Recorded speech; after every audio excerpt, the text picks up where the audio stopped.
You wake up when your body is ready. No alarm, no schedule, no place you need to be. For 99% of human history, this was not a hypothetical lifestyle choice. For roughly 300,000 years, your ancestors walked an earth where the air was perfectly clean, the water was free, and every resource required for survival belonged to whoever had the strength to take it. Yet, if you were to step out of a time machine into the African savanna 50,000 years ago, you would notice something deeply unsettling. You would be completely alone. Not just alone in the modern sense of isolation, but alone as a species. Today, every single human being on this planet belongs to the exact same evolutionary branch. We are all Homo sapiens. We look across the animal kingdom and see dozens of species of monkeys, various types of bears, and countless varieties of birds. But when we look at ourselves, there is only one. Why are we the only ones left? This is the greatest mystery of human evolution. It is the riddle of how a single, fragile, hairless ape managed to outlive every single one of its sister species to inherit the Earth. Because for most of our history, the world was a very crowded place. We shared this planet with at least 6 other distinct species of humans. They were not our ancestors, they were our cousins. They were intelligent, strong, resourceful, and in many ways better adapted to their environments than we were. To understand how we became the lonely survivors of the cosmic lottery, we have to look closely at the shadows of the past. We have to examine the moment when our path crossed with the others, and ask what truly happened when we met. For a long time, the standard story of human evolution was a simple, straight line. You have probably seen the famous illustration of a chimpanzee slowly straightening up, stepping forward and gradually transforming into a modern office worker holding a briefcase.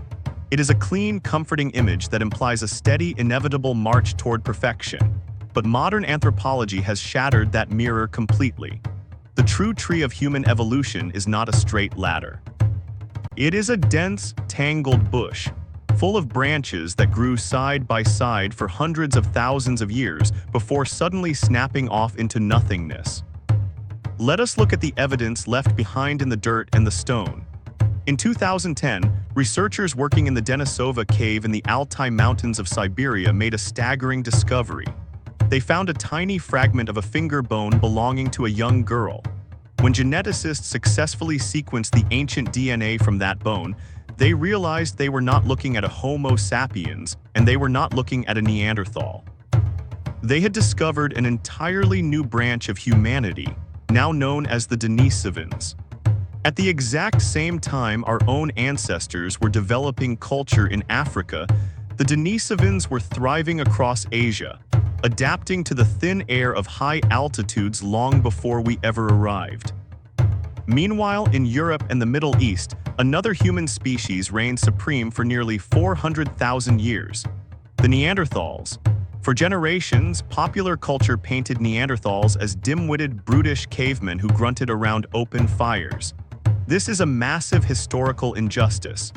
Archaeological sites like Shanidar Cave in modern-day Iraq have revealed a deeply sensitive, complex human cousin.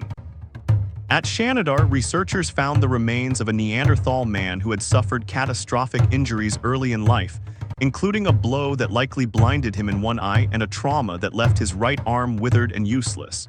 Yet he lived to an old age. His teeth showed signs of intense wear, meaning his tribe had helped him survive, perhaps even chewing his food for him when he could not. They cared for their sick, they buried their dead, they placed flowers on graves. They possessed brains that were, on average, slightly larger than yours are right now. And the diversity does not stop there. If you traveled to the Indonesian island of Flores during this period, you would encounter Homo floresiensis, a species of tiny humans standing barely 3 feet tall, often nicknamed the hobbits. They hunted pygmy elephants and navigated a dangerous island ecosystem using specialized stone tools. Further north in the Philippines lived Homo luzonensis. In Africa itself, our home ground was shared with Homo naledi, a creature with a brain the size of an orange, but with hands and feet remarkably like our own, navigating deep, pitch-black cave systems to deposit their dead. So let us reconstruct a scene from 50,000 years ago. Imagine you are a Homo sapiens hunter wandering through a river valley in southern Europe. The air is crisp, biting with the chill of an approaching glacial period. You are tracking a herd of deer through the dapples of a birch forest. As you crest a rocky ridge, you catch a whiff of wood smoke. You freeze. You drop low into the dry amber grass, your hand tightening around the shaft of your fire-hardened wooden spear. You peer through the brush and see a camp. But the figures around the fire are not like you. Their bodies are shorter, immensely thick, and heavily muscled. Their chests are barrel-shaped, built to retain heat in the freezing climate. Above their eyes sits a massive, heavy brow ridge, and their faces project forward with wide noses designed to warm the icy air before it hits their lungs. You are looking at a family of Neanderthals. They are processing an Arctic fox pelt with beautifully napped flint scrapers. They are speaking, but the cadence of their vocalizations sounds different, pitched higher than your own deep chest register. You are looking at another version of what it means to be human. You share the same basic emotions. They feel love for their children, fear of the dark, and grief when a companion dies. They look up at the exact same Milky Way that you do, wondering what the stars are. For thousands of years, these two worlds existed side by side. Our ancestors saw them. They interacted with them. They traded with them. And as modern genetics has proven beyond a shadow of a doubt, they mated with them. If your ancestry traces back to Europe or Asia today, between 1 and 2% of your DNA is inherited directly from Neanderthals. If your roots are in Oceania, you carry up to 4% Denisovan DNA. We are not purely Homo sapiens. We are walking ghosts, carrying the fragments of vanished empires inside our very cells. But then, around 40,000 years ago, the curtain fell. One by one, the campfires of the other human species began to go out. The Denisovans vanished from the Asian forests. The tiny hobbits of Flores disappeared from their island sanctuary.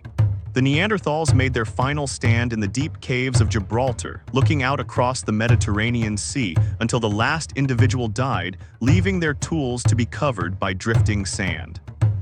Within a geological blink of an eye, a crowded planet became completely silent, save for the voice of one single species. What caused this mass extinction? Why did we survive while they, with all their strength and large brains, faded into stone? For decades, anthropologists assumed the answer was violent conflict. It is a theory that mirrors the darkest parts of modern human history. The replacement theory suggested that as Homo sapiens expanded out of Africa, we waged a brutal continent-wide war of genocide against our cousins, hunting them down and wiping them out with superior weaponry. It is a dramatic, terrifying idea that makes for great storytelling. But the archaeological record tells a very different, far more subtle story. We find almost no physical evidence of warfare or systematic violence between Homo sapiens and Neanderthals. There are no mass graves filled with butchered bones bearing the marks of sapiens' arrows. Instead, the counterintuitive twist is that our survival was not driven by our ability to kill. It was driven by our ability to talk. To understand this, we have to look at how Homo sapiens organized their lives compared to Neanderthals. Anthropologist Polly Wiesner spent decades studying the Sand people of southern Africa, focusing on the role of nighttime campfire conversations.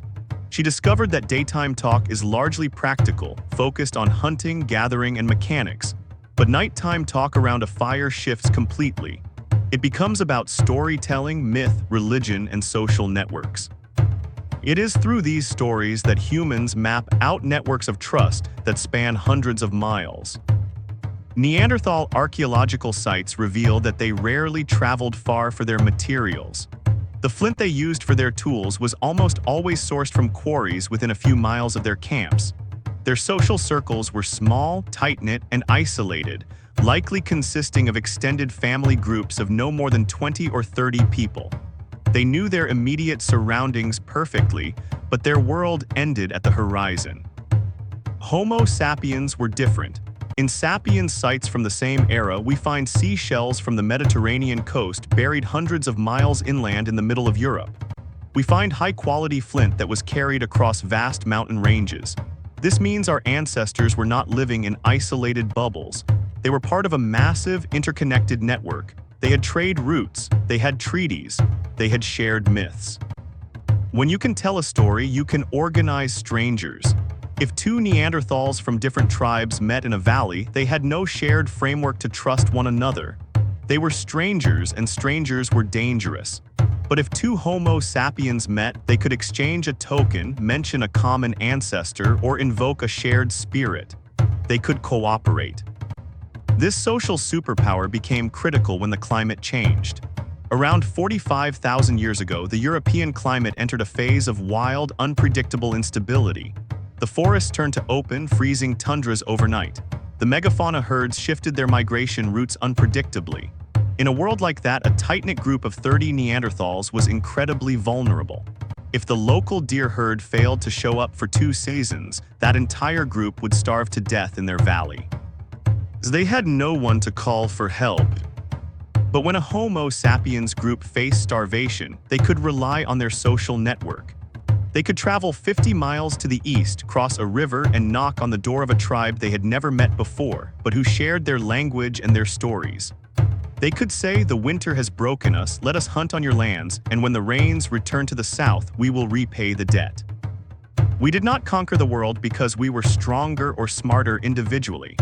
A single Neanderthal could likely wrestle a single Homo sapiens to the ground with ease. We conquered the world because we could cooperate flexibly in large numbers. We possessed the unique cognitive ability to believe in things that do not exist physically, like gods, nations, money, laws, and human rights. These shared illusions allowed millions of strangers to work together toward a single goal. Look at your life today. You live in an ecosystem completely built on this ancient evolutionary adaptation. When you purchase a coffee, you hand a piece of paper or a digital signal to a stranger. You do not know them, you do not share their bloodline, yet you both instantly agree that this abstract concept called currency has value. You drive on roads regulated by laws written by people you will never meet. You work for corporations that exist only as legal descriptions on a server. You are participating in the exact same cognitive strategy that allowed your ancestors to outlast the Neanderthals. But this inheritance comes with a profound, quiet weight. We are the survivors, but we are also the caretakers of a lonely planet.